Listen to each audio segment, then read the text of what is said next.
Já é manhã, início de mais um dia. Sejam todos bem-vindos a mais uma edição do seu programa Amanhecer com Deus.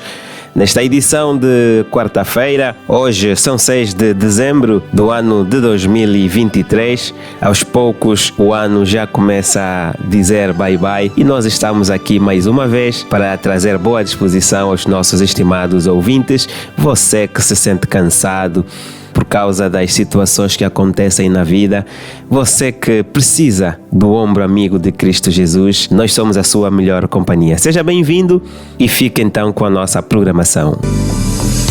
Amanhecer com Deus. Comece o dia com Deus. Busque sua direção e seja grato por tudo que Ele é, por meio do louvor, oração e estudo da Palavra de Deus. Amanhecer com Deus. Com Deus ao amanhecer, ninguém como Ele. As qualidades pessoais do futuro líder eram de maneira a satisfazer aquele orgulho íntimo que inspira o desejo de terem um rei. Entre os filhos de Israel não havia outro homem mais belo do que ele. De porte nobre e digno, na flor da idade, elegante e alto, ele tinha a aparência de alguém que nascera para governar. No entanto, apesar destes atrativos externos, Saul era desprovido daquelas qualidades mais elevadas que constituem a verdadeira sabedoria. Não tinha aprendido na sua juventude a dominar as paixões arrojadas, impetuosas. Nunca tinha sentido o poder renovador da graça divina. O Senhor não permitiria que Saul fosse colocado numa posição de confiança sem iluminação divina. Deveria receber um novo chamado e o Espírito do Senhor viera sobre ele. O efeito foi que ele se transformou num novo homem. O Senhor deu a Saul um novo espírito, outros pensamentos, objetivos e desejos diferentes dos que ele tivera antes. Essa iluminação, juntamente com o conhecimento espiritual de Deus, que o colocava em posição vantajosa, deveria unir a sua vontade à vontade de Jeová. Saul teria inteligência e influência capazes de governar um reino, se as suas faculdades tivessem sido submetidas ao controle de Deus. Mas os próprios talentos que o qualificavam para fazer o bem podiam ser usados por Satanás se submetidos ao seu poder, capacitando-o a exercer uma vasta influência para o mal. Ele era capaz de ser mais maléfico e mais determinado em perseguir os seus intentos não santificados do que outros o eram, em virtude das faculdades superiores de coração e de mente que lhe tinham sido dadas por Deus. Se confiasse na sua própria força e no seu próprio discernimento, Saul agiria impulsivamente e cometeria erros graves. Mas se permanecesse humilde, procurando constantemente ser guiado pela sabedoria divina e avançando à medida que a providência de Deus abrisse o caminho, estaria capacitado a desempenhar os deveres da sua alta posição com sucesso e honra. Sob a influência da graça divina, cada boa qualidade ganharia força, ao passo que os maus traços perderiam continuamente a influência. Esta é a obra que o Senhor se propõe fazer por todos os que se consagram a Ele. Portanto, não nos deixemos levar pela jactância, porque pode nos levar a uma decadência. Confiemos as nossas forças em Deus, seja lá quem nós formos. Tenham um bom dia.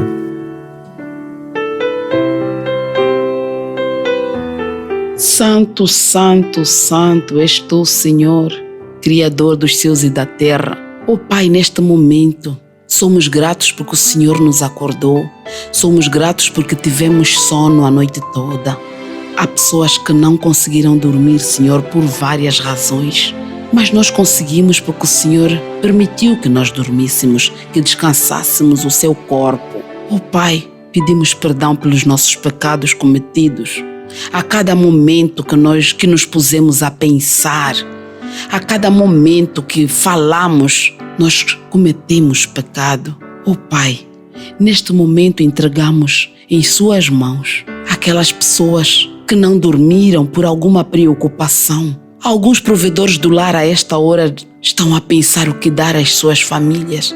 Algumas mães estão a pensar o que fazer para poder obter o alimento do dia. Algumas famílias estão nos hospitais a esta hora, lá fora, com frio, Pai, mosquito, tanto sofrimento, Senhor. Alguns doentes padecendo pelo câncer, outros doentes por doenças sexualmente transmissíveis, Outros, Senhor, pela tuberculose, padecendo de várias doenças, Senhor, são muitas.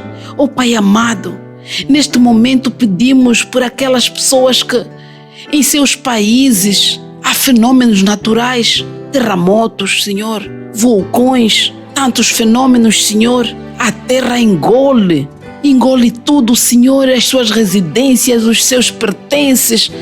Neste momento, Pai, gritamos, suplicamos, Senhor, por favor. Nós reconhecemos que são os princípios das dores, assim como as Sagradas Escrituras nos dizem.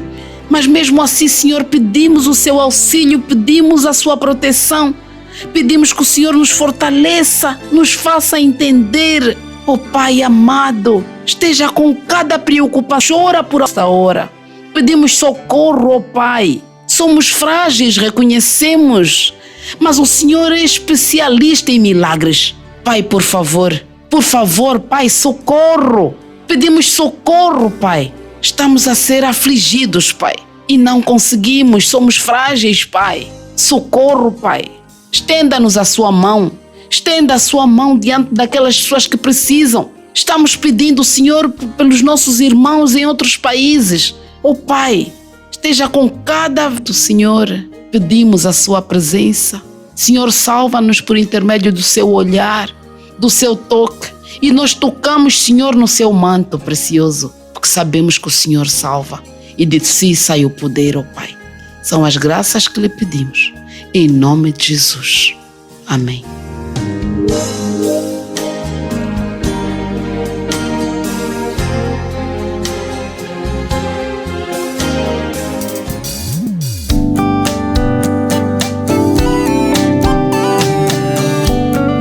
Bem-vindos ao Reavivados por Sua Palavra, que é o estudo de um capítulo da Bíblia por dia. Hoje, Isaías, capítulo 13. Nem bem ainda se estabelecera e já o Império Babilônico recebe uma profecia de destruição. Neste contexto, Babilônia crescia enquanto a Síria progredia, mas ambas Deus já sabia quanto ao seu futuro. Babilônia, na Bíblia, ganhou significados titânicos. Das terras de Sinear, da antiga cidade de Nimrod, que é o construtor da Torre de Babel, ergue-se a megalomaníaca Babilônia dos caldeus. Babilônia nasce das lamas do dilúvio, motivada pela rebelião às ordens de Deus. Nós vemos isso em Gênesis 9, versículo 1, Gênesis 10, versículo 8 a 11, Gênesis 11, versículo 1 a 9. Em vários momentos no livro de Gênesis encontramos sobre Babilônia. Na verdade, o termo Babilônia é mencionado na Bíblia quase 300 vezes e só perde para outro termo, que é a cidade de Jerusalém, uma das cidades mais citadas. Essas duas cidades se opõem uma à outra nas páginas da história sagrada. Elas são conflitantes, são antagônicas. Se uma representa o mundo, outra representa a cidade de Deus. A cidade projetada para frustrar os planos divinos, que buscava unidade e poder político-religioso, construída por homens pretendendo alcançar o céu, recebe uma profecia divina da parte de Isaías, já no versículo 1. E quando vamos desmontar esse versículo, aprendemos primeiro, versículo 2, 3 e 4. Babilônia seria atacada e o próprio Deus seria o regente dos exércitos que a atacariam. Ele mesmo deu ordem, chamou valentes para executarem sua ira. Ele é o Senhor dos exércitos. Ponto final. Segundo, a ira de Deus contra a Babilônia antiga vai além de sua conquista em 539 a.C. Atinge a escatologia apocalíptica e a Babilônia literal é o símbolo da profética Babilônia espiritual, como consta em Apocalipse, envolvendo toda a terra. Apocalipse 17, 18, 19. Mas aqui no nosso estudo de hoje, no capítulo 13, vemos essas mensagens no versículo 5, 6, 7 e 8. Terceira lição que nós podemos encontrar, que é dos versículos 9, 10, 11, 12, 13, 14, 15 e 16, é que as convulsões cataclísmicas nos astros siderais antecedem ao grande dia do Senhor. Quer dizer que os fenômenos naturais, com o sol, com a lua, com as estrelas, antecedem o grande dia do Senhor. Ou seja, elas apontam para a majestosa segunda vinda de Cristo em glória. Será o fim do mundo, será o fim da Babilônia para os perversos e a salvação para os conversos. Será o fim do mundo para os perversos, será salvação para os conversos. Você estará de que lado? Dos perversos com Babilônia ou dos conversos com Jerusalém? Calma, não responda ainda. Quarto, do versículo 17 ao versículo 22, a destruição de Babilônia será a libertação do povo de Deus. O caos inabitável em que a joia dos reinos, a glória e o orgulho dos caldeus se transformaria é símbolo do que se tornará a terra imediatamente à ascensão dos salvos com Cristo. Os medos e persas foram despertados por Deus para invadir a opulenta e a ostentosa Babilônia. A profecia se cumpriu como Isaías previu, e Babilônia histórica não existe mais conforme Deus revelou. Assim temos certeza de que o que falta cumprir se cumprirá. Portanto, creiamos e preparemos-nos para o que a Bíblia revela para o futuro próximo. A você e a mim nos resta viver com esperança de que Deus é o soberano e Ele vai avivar as nossas vidas. Ande com Deus, esteja com Deus, seja perfeito. Deus te abençoe. Amanhã tem mais.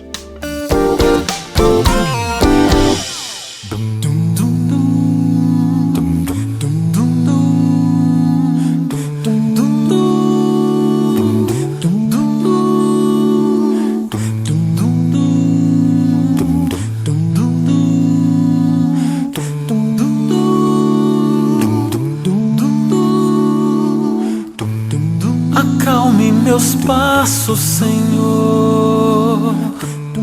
Acalme minha mente. Desacelere as batidas do meu coração.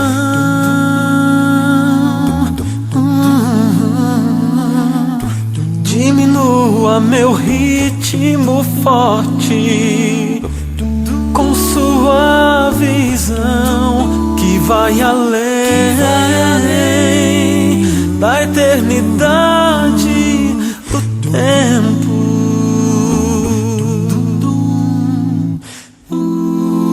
Em meio às confusões do dia a dia,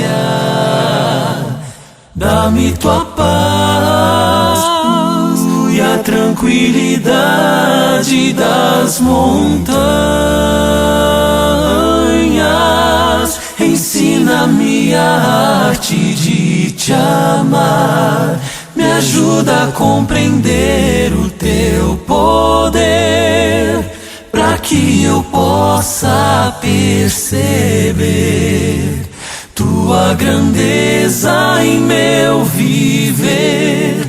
Eu quero me calar pra escutar a tua doce voz a me inspirar, para que eu possa ser instrumento em tuas mãos.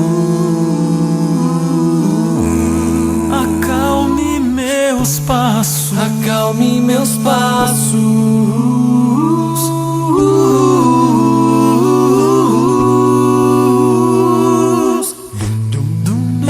eleva os meus olhos, Senhor, ao alto dos montes, para buscar a grandeza do teu resplendor.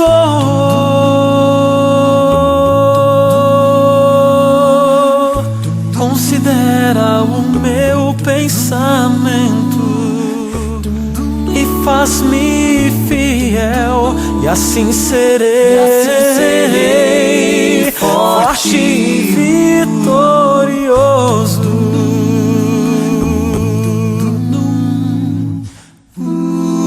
Palavras de amor, sentida prece.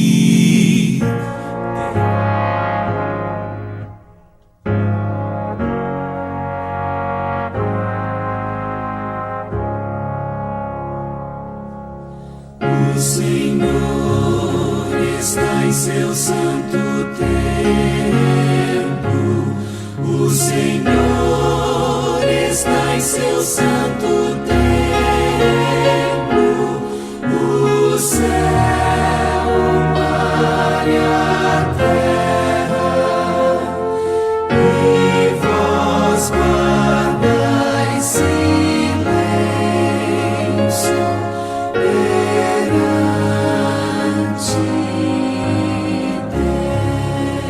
Deus. Silêncio, silêncio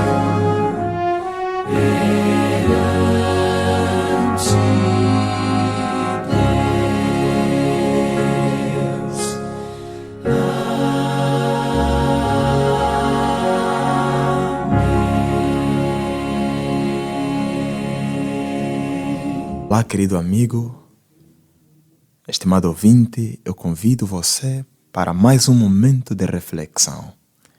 E vamos refletir nesta hora no livro de São João. João capítulo 2, o versículo 1 até ao versículo 9. Diz a palavra do Senhor: E ao terceiro dia fizeram-se umas bodas em Caná da Galileia. E estava ali a mãe de Jesus, e foi também convidado Jesus e os seus discípulos para as bodas. E faltando o vinho, a mãe de Jesus lhe disse: Não tenha vinho. Disse-lhe Jesus: Mulher, que tenho eu contigo? Ainda não é chegada a minha hora. Sua mãe disse aos serventes: Fazei tudo quanto ele vos disser. E estavam ali postas 6 talhas de pedra para as purificações dos judeus, e em cada uma cabiam 2 ou 3 almudes.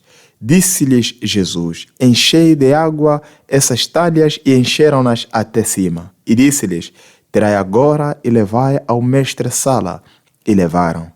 E logo que o mestre-sala provou a água feita vinho, não sabendo de onde viera, se bem que o sabiam os serventes que tinha tirado a água, chamou o mestre-sala ao esposo. Palavra do Senhor. Vamos orar?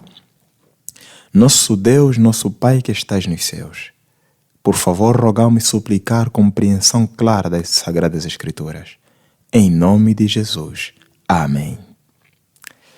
Queridos amigos, queridas amigas, servos e servas do Senhor, estamos perante um texto que nos apresenta o casamento em Caná. Na verdade, quase toda a gente gosta de casamento. Eu gosto de casamento e eu sou casado, graças a Deus. E eu creio que o amigo que me ouve, se não é casado, talvez deseja e sonha um dia se casar também.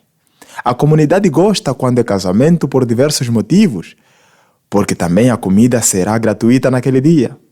Os pais gostam de um casamento porque é o filho que está dando honra para a família. As mulheres gostam de casamento porque isso dá-lhes honra perante as amigas na comunidade. Então gostamos todos nós de casamento. E Jesus também gosta de casamento porque foi Ele que estabeleceu o casamento no Éden, lá em Gênesis. Então casamento é uma boa cerimônia. E todos nós precisamos pensar em nos casar. Jesus é convidado para o casamento, mas é convidado pelos noivos sem que os noivos saibam o que ele é capaz de fazer. Os noivos convidam Jesus não pelos benefícios que ele poderia trazer ao casamento, mas apenas como um amigo que deveria estar presente. Percebes aqui, nós percebemos uma lição importante. Às vezes nós convidamos pessoas para os nossos casamentos porque eles poderão dar alguma coisa para o casamento. Às vezes escolhemos até padrinhos porque eles poderão dar algum dinheiro para investir no nosso casamento.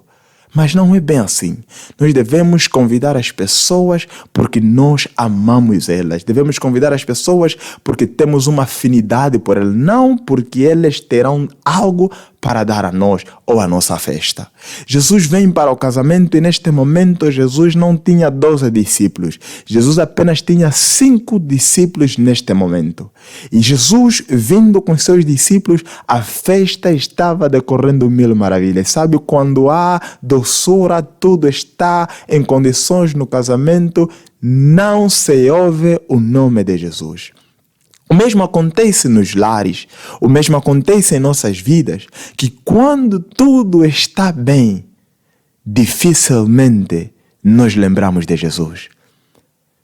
Quando tudo está bem em casa, dificilmente o pai se lembra de Jesus, a mãe se lembra de Jesus. Mas basta surgir um problema, bastar o filho ficar doente, bastar a mãe ficar doente, bastar o pai perder o emprego, ali nós percebemos o quão Jesus é importante. Eu me lembro quando estava ainda na formação, que quando aproximava-se o momento de pagar as propinas e nós não tínhamos propinas, você conseguia ver a igreja enchia de noite e de manhã pelas 5 horas.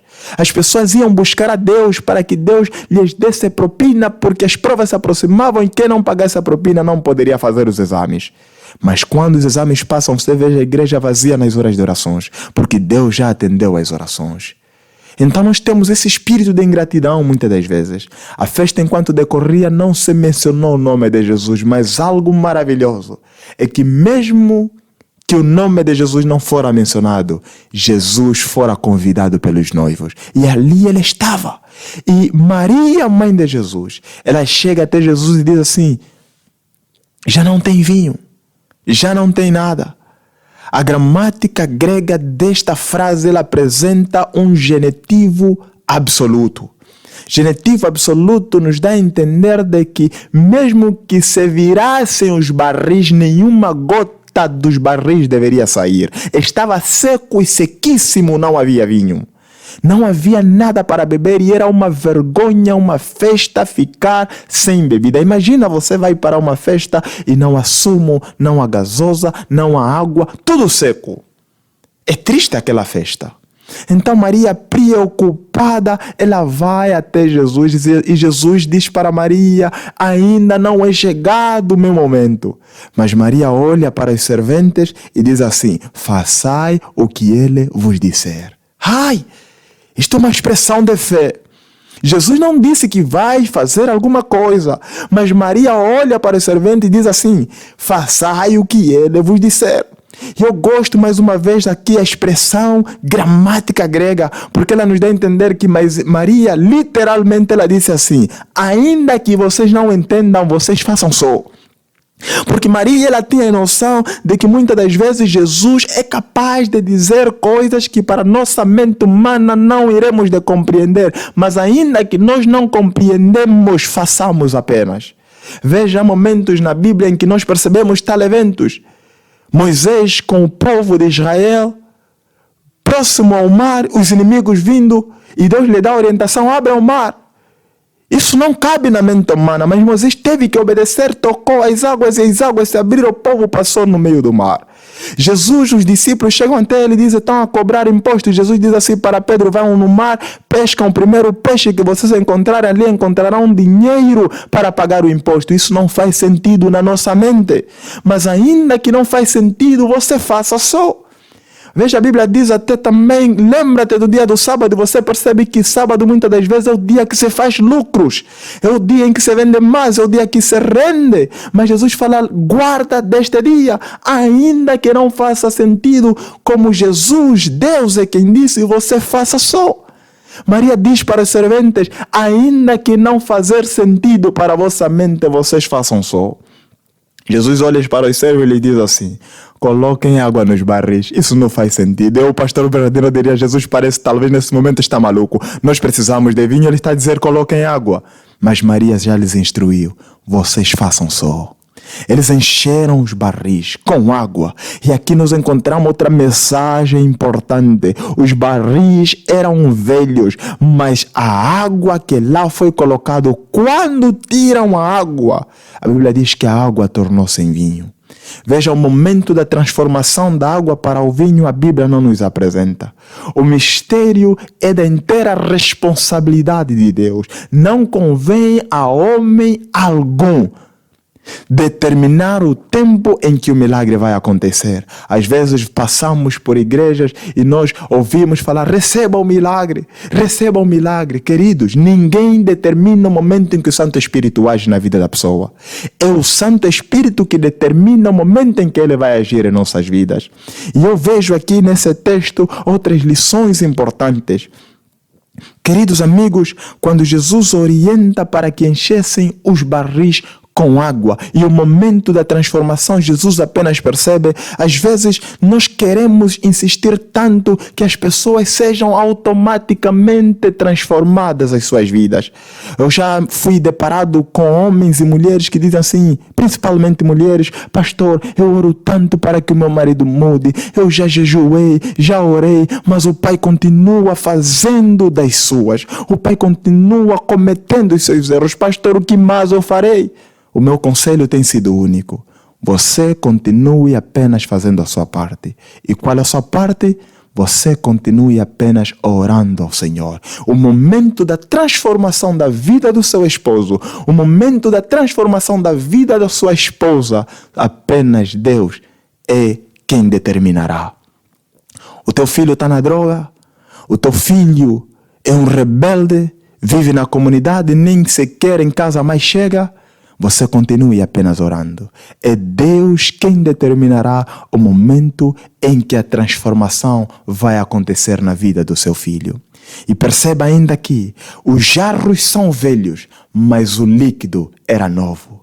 O líquido era novo que Jesus transformou. E eu percebo a partir daqui que muitas das vezes nós somos compreendidos como vasos velhos. O ser humano, nós somos vasos velhos. Nós temos fissuras.